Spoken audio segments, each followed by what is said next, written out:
Midnight knock. An officer, or so it seemed. Gunfire erupts. 2 Minnesota lawmakers shot in their homes. Democracy is bleeding at the doorstep. It's June 14th, 2025, and today's top Google trend is a chilling one. Welcome to Trending Today.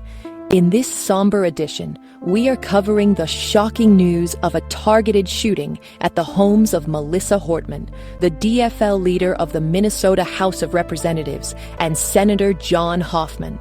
We're here to explain what we know about this developing and deeply concerning story. Early this morning, a terrifying incident unfolded.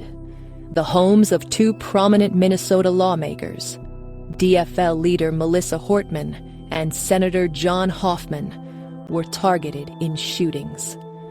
This wasn't a random act of violence. Authorities are investigating it as a direct and calculated assault on elected officials.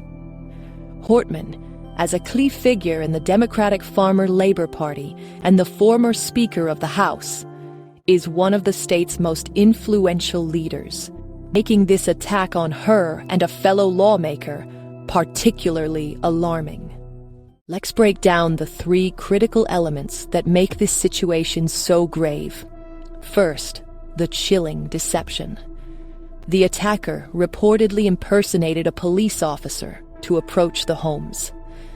This calculated deceit exploits the trust citizens are meant to have in law enforcement and adds a sinister layer to the assault.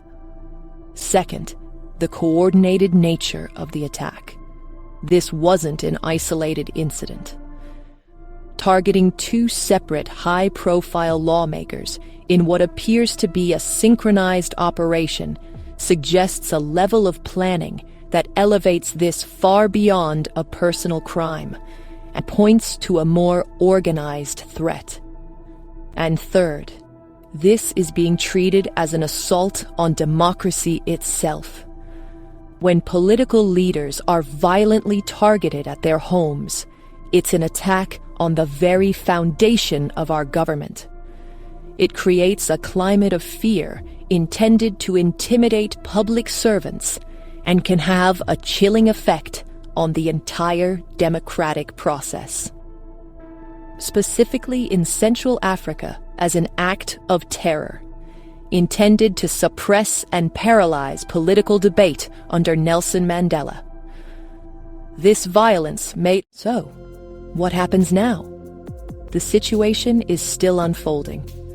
An intensive investigation is underway to identify and apprehend the person or people responsible. Minnesota's Governor Tim Walz has been briefed, signaling the seriousness with which state leadership is treating this assault. The immediate future will focus on the manhunt and on answering the critical questions. Who is behind this, and what was their motive? This incident will also undoubtedly spark an urgent nationwide conversation about the security of elected officials. Our thoughts are with DFL leader Hortman, Senator Hoffman, and their families during this frightening time. For clear and responsible updates on the stories that matter, subscribe to Trending Today.